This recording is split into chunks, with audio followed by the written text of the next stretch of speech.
నమస్తే, మీరు చూస్తుంది యువతరంగం, ఇది సమాజాంతరంగం. నేను మీ సిద్ధుగౌడ్. తెలంగాణలో కాంగ్రెస్లో అంతర్గత కుమ్ములాటలు అనేవి రోజు రోజుకు పెరిగిపోతున్నాయి. వర్గ పోరాటాలు పెరిగిపోతున్నాయి.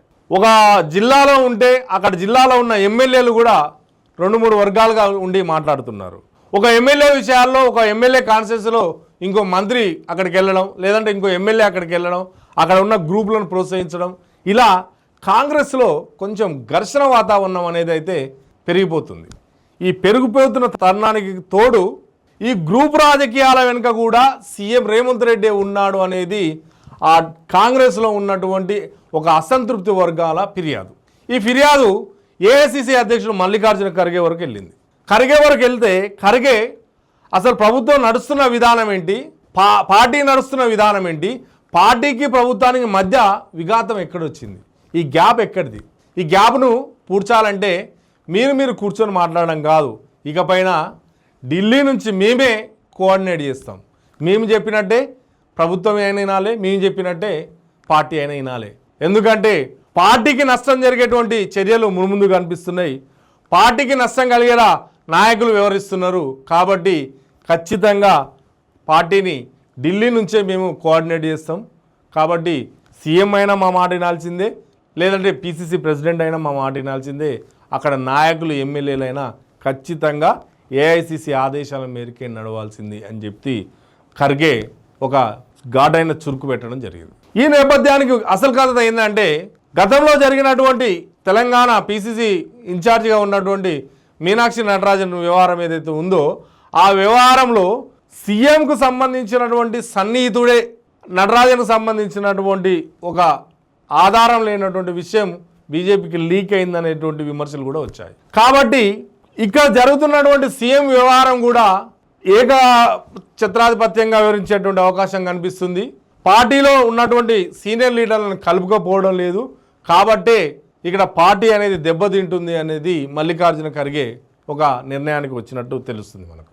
అదేవిధంగా బీజేపీతో రేవంత్ రెడ్డి వ్యవహరిస్తున్నటువంటి విధానం ఏదైతే ఉందో అది కూడా పార్టీలో కొందరికి అనుమానం తావిచ్చేదిగా ఉన్నది.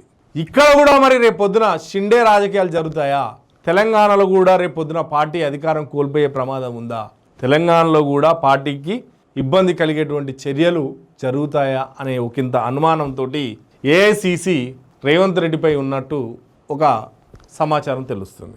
గతంలో మోడీ తెలంగాణ పర్యటనకు వచ్చినప్పుడు కూడా మీరు ఇటు రండి, మేము అన్ని చేసి పెడతామని చెప్పినటువంటి విధానమే కానివ్వండి, లేదంటే ఇటీవల ఢిల్లీ పర్యటనకు వెళ్ళిన ప్రతిసారి రేవంత్ రెడ్డి కేంద్ర మంత్రులను కలుస్తున్నటువంటి విధానమే కానివ్వండి, అదేవిధంగా మోడీకి రేవంత్ రెడ్డి గురువు గారైనటువంటి చంద్రబాబుకు ఉన్నటువంటి సంబంధాలను కనుక చూసినట్లయితే రేవంత్ రెడ్డి పైన కాంగ్రెస్ అధిష్టానానికి ఎక్కడో కొంత అనుమానం కలుగుతున్నటువంటి విషయం మనకు తెలిసిపోతుంది. ఈ అనుమానం అనేది మరి ప్రభుత్వంలో ఉన్నటువంటి వ్యక్తిని మార్చేకాడికి వెళ్తుందా, ప్రభుత్వంలో ఉన్నటువంటి వ్యక్తిని కంట్రోల్ చేసేయడానికి వెళ్తుందా అనేది మనం చూస్తే ఇప్పుడు మాత్రం ఉన్న పరిస్థితుల్లో రేవంత్ రెడ్డిని కంట్రోల్ చేయాలనేటువంటి ఆలోచనతోటి ఏఐసిసి ఉన్నట్టు తెలుస్తుంది. అదేవిధంగా రేవంత్ రెడ్డి రేపు ఇచ్చేటువంటి మంత్రి పదవుల పునర్వ్యవస్థీకరణ కానివ్వండి, లేదంటే కార్పొరేషన్ల నామినేటెడ్ పదవులు ఏవైతున్నాయో ఆ ఇచ్చే విధానంలో కూడా ఈసారి రేవంత్ రెడ్డి వర్గానికి కాకుండా పార్టీ కోసం పనిచేసినటువంటి వర్గానికే ఎక్కువ ప్రాధాన్యత ఇవ్వాలనేటువంటి ఉద్దేశంతో ఈ సమీకరణలు కూడా జరుగుతున్నట్టు సమాచారం. ఈ ఢిల్లీ పర్యటనలోనే రేవంత్ రెడ్డికి దీనికి సంబంధించిన పూర్తి వివరాలు కూడా ఖర్గే దిశానిర్దేశం చేసే అవకాశం కూడా ఉన్నట్టు మనకు తెలుస్తుంది. అయితే పార్టీ వేరు ప్రభుత్వం వేరు అనుకుంటున్నటువంటి విధానాలు ఏవైతే ఉన్నాయో ఆ విధానాలు కాదు, పార్టీ ప్రభుత్వం ఒకటే, ప్రభుత్వం అనేది పార్టీ లైన్ మేరకే నడవాలి అని చెప్పి ఏఐసిసి అక్కడ కసరత్తు ముమ్మరం చేసింది.